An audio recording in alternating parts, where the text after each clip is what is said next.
Assalamualaikum warahmatullahi wabarakatuh. Yang terhormat, Ibu dosen pengampuh mata kuliah pengembangan konsep IPS di SD, yaitu Ibu Andi Dewi Riantati SPD MPD dan Ibu Hardianti Hatibu SPD MPD. Perkenalkan, nama saya Sulfitri dengan NIM 220407500004 dari kelas M221. Jadi, di sini saya akan membahas tentang materi perkembangan antropologi. Baik, yang pertama, pengertian antropologi. Antropologi dalam bahasa Yunani berasal dari kata anthropos, berarti manusia, dan logos berarti studi. Jadi, antropologi merupakan suatu disiplin ilmu yang mempelajari manusia. Menurut Alfred Kroeber, seorang ahli antropologi, menjelaskan bahwa ruang lingkup antropologi sangat luas karena meliputi manusia sebagai makhluk fisik, manusia dalam masa prasejarahnya, dan manusia dalam sistem kebudayaannya sebagai pewaris atau sistem yang kompleks yang meliputi adat istiadat, sikap-sikap, dan perilaku.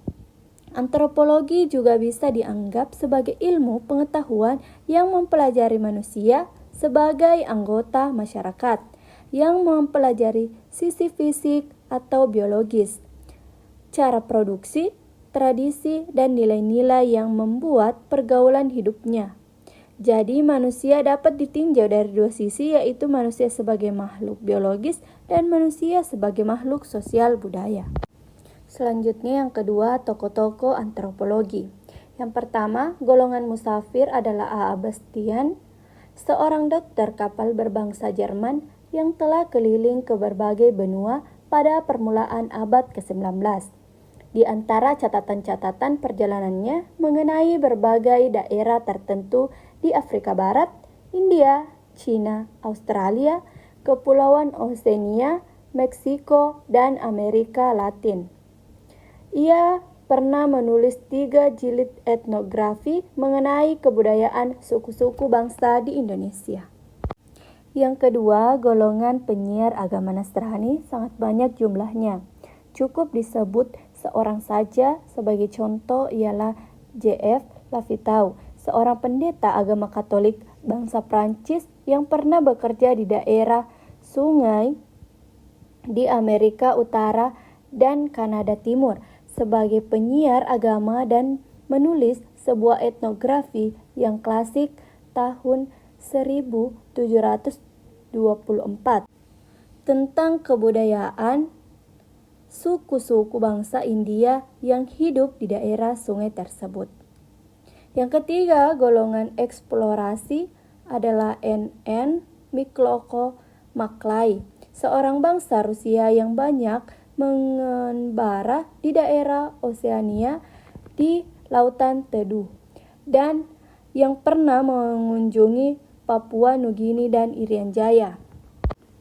Yang keempat, golongan pemerintah jajahan adalah T.S. Raffles yang pernah menjabat sebagai Letnan Gubernur Jenderal di Indonesia antara tahun 1811 dan 1815. Yang kelima, tokoh dari sarjana antropologi pada abad ke-19 adalah L.H. Morgan, seorang sarjana hukum bangsa Amerika yang bekerja sebagai pengacara. Yang keenam, P.W. S. Schmidt, seorang sarjana antropologi berbangsa Australia. Yang ketujuh, tokoh sarjana antropologi dalam fase perkembangannya yang ketiga adalah B. Malinowski yang telah menulis banyak buku antropologi. Yang kedelapan, tokoh sarjana antropologi dalam fase perkembangannya yang keempat adalah F. Boas yang mula-mula adalah ahli geografi bangsa Jerman, kemudian menjadi warga negara Amerika yang dianggap sebagai tokoh pendekar antropologi pada masa kejayaannya. Yang kesembilan, Ruth Benedict, Margaret Mead, dan R.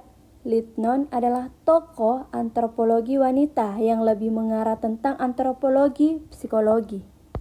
Yang ke-10 atau yang terakhir, A.R. Radcliffe Brown adalah tokoh antropologi yang mengembangkan teori-teori antropologi sinkronik yang kemudian menjadi sub-ilmu antropologi sosial. Selanjutnya kita akan membahas perkembangan antropologi. Yang pertama, antropologi Islam. Menurut Akbar S. Ahmed, menggabungkan tradisi ilmu sosial barat dengan pandangan Islam berdasarkan karya Al-Biruni dan Khaldun. Disiplin ini menekankan pendekatan objektif dan inklusif, mempelajari masyarakat Muslim dan konteks sejarah dan ideologi Islam. Antropologi Islam bertujuan melengkapi kekurangan antropologi Barat dengan prinsip-prinsip Islam seperti kemanusiaan dan toleransi. Metodologinya juga relevan untuk studi agama dan budaya lain. Pendekatan ini menekankan pemahaman objektif tanpa bias, terutama terhadap isu-isu sensitif seperti status perempuan dan dinamika politik. Selanjutnya yang kedua, tahap awal perkembangan antropologi menurut pandangan Barat. Antropologi perkembangan dari deskripsi etnografi yang subjektif dan etnosentris oleh penjajah Eropa Barat pada abad ke-15 hingga ke-18. Pada abad ke-19, ilmuwan seperti Edward B. Taylor dan Lewis Henry Morgan memperkenalkan konsep evaluasi budaya, menjadikan antropologi lebih ilmiah. Pada abad ke-20, antropologi digunakan untuk kepentingan kolonial dan mulai mempelajari masyarakat modern, termasuk di Eropa dan perkotaan. Antropologi modern lebih luas dan ilmiah, mencakup studi sosial kontemporer dengan tokoh-tokoh seperti Franz Boas dan Edward Sapir yang berfokus pada antropologi bahasa. Selanjutnya kita akan membahas fase perkembangan antropologi. Yang pertama, fase pertama sebelum tahun 1800. Pada fase pertama penemuan ini, banyak laporan perjalanan yang dihasilkan oleh musafir, misionaris, pedagang, dan pegawai kolonial yang menggambarkan masyarakat dan suku-suku bangsa di luar Eropa. Misalnya, William Marsden menulis The History of Sumatra pada tahun 1873 yang mencakup suku-suku seperti Minangkabau dan Rejang. Meskipun berfokus pada Rejang, tempat ia bertugas, laporan-laporan ini seringkali bersifat subjektif dan terbatas, sehingga kebenarannya perlu dikaji ulang. Dari dokumentasi ini muncul konsep etnografi, yaitu pelukis suku bangsa. Di Eropa, etnografi dimunculkan berbagai reaksi, mulai dari pandangan negatif yang melihat bangsa-bangsa ini sebagai liar, sehingga kegaguman terhadap adat istiadat mereka. Beberapa kalangan bahkan mengumpulkan artefak budaya suku bangsa tersebut yang kemudian melahirkan museum etnografi seperti yang pertama kali didirikan di Copenhagen pada tahun 1841. Periode ini juga menandai kesadaran Eropa akan keanekaragaman manusia yang menggugurkan kepercayaan tradisional dan membuka jalan bagi studi ilmiah tentang umat manusia secara keseluruhan. Selanjutnya fase kedua, yaitu pertengahan abad ke-19. Perkembangan fase kedua ini dimulai dengan tahap penyusunan dan penganalisisan bahan etnografi pada fase 1 di atas.